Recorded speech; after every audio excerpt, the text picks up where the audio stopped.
তুমি খুশি হওনি তাই না? খুশি হব না কেন? খুব খুশি। আমার ঘরে 2 মা এসেছে, খুশি হব না? আবারও মেয়ে হলো যে আমাদের, তাতে কি? সুস্থ সন্তান হয়েছে, এটাই তো শান্তি। বংশধর যে এলো না, সবাই বলছে বুড়ো বয়সে আমাদের কে দেখবে? কেন, তুমি তোমার মাকে দেখছো না? আর সন্তান বাবা মাকে দেখবে নাকি সেটা তাদের কর্তব্য, সেই নিয়ে আমরা এখন ভাবছি কেন? আমাদের দায়িত্ব তাদের সঠিক শিক্ষা দিয়ে বড় করার। আমরা কি আবার সন্তানের চেষ্টা করব? একদম না। আমরা সুন্দরভাবে আমাদের 2 মেয়েকে বড় করব। ছোট মেয়েকে নিয়ে খোকন বাড়ি ফিরল, সাথে মিষ্টির প্যাকেট। খোকন আনন্দে চেঁচিয়ে বলল, ওমা, শাঁখ বাজাও। পাড়ার লোক কেউ কেউ মুখ বেঁকিয়ে বলল, আবার মেয়ে, আরেকবার ছেলের চেষ্টা কর। কেউ মহা চিন্তিতভাবে খোকনের দেওয়া মিষ্টি খেতে খেতে বলল, দুটো মেয়ের বিয়ে দিতে অনেক খরচ, আর যা দুর্মূল্য বাজার। খোকনের তাতে কিছু ভ্রুক্ষেপ আছে বলে মনে হলো না। উৎসাহের সাথে বলল, ও মা, এসো, আজকে অনেক বেশি ফুচকা ভাজতে হবে। মা মানে খোকনের শাশুড়ি মা। বউ শম্পা যখন দুঃখ করে বছরখানেক আগে বলেছিল 3 ছেলে থাকার সত্ত্বেও তার মার দায়িত্ব নিতে অস্বীকার করেছে ওর দাদারা, তখন স্বল্প শিক্ষিত ছোটবেলায় মাহারা খোকন বলেছিল, ছেলেরা নিচ্ছে না, মেয়ে নিশ্চয়ই নেবে, এখন থেকে মা আমাদের সাথে থাকবে। তখন থেকে শম্পার মা কমলা মেয়ের কাছেই শান্তিতে থাকেন। কমলা অবাক হয়ে জামাইকে বলল, এত ফুচকা কি হবে বাবা? খোকন বলে, আজ আমার দোকানের ফুচকা ফ্রি, আমার ঘরে মেয়ে এসেছে সেই খুশিতে। আমার দোকানে আজ বিনামূল্যে সবাইকে ফুচকা খাওয়াবো। খোকন আজ নির্দিষ্ট জায়গায় দোকান দিয়েছে।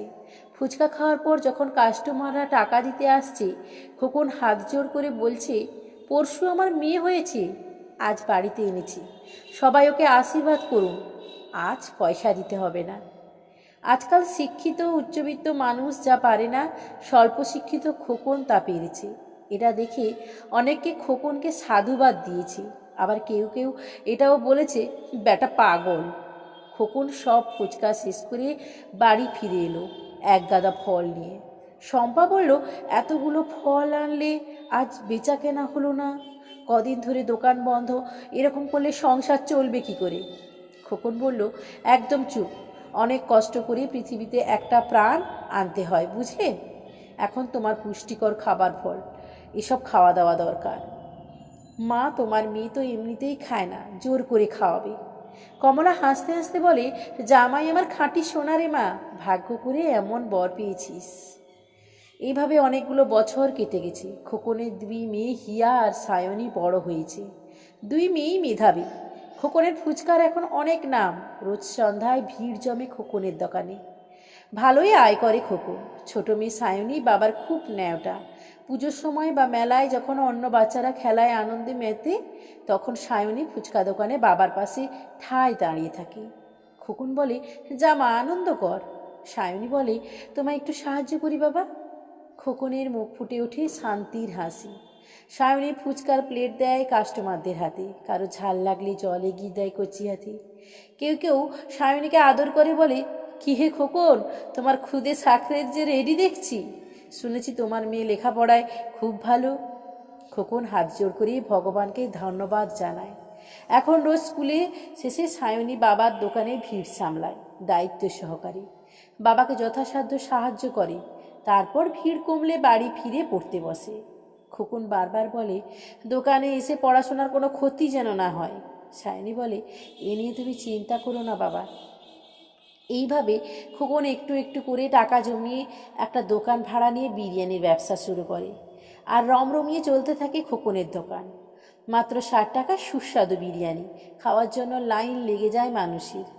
সায়নী খুব আগ্রহের সাথে সুনিপুণভাবে বিরিয়ানি তৈরি শিখতে থাকে বাবার কাছ থেকে। হঠাৎ একদিন খোকন অসুস্থ হয়ে পড়ে। 12 বছরের ছোট মেয়ে সায়নী 1 সপ্তাহ দোকানে যেতে দেয়নি তার বাবাকে। নিজেই বিরিয়ানি বানিয়েছে, কাস্টমার সামলেছে, সাথে ছিল দিদি হিয়া। খোকন বউকে বলেছে, কেন আমি সবসময় মেয়ের বাবা হয়ে গর্ব করি বুঝলে? সঠিক শিক্ষাটাই আসল। শিশুদের যেমন শেখাবে ওরা তেমন শিখবে।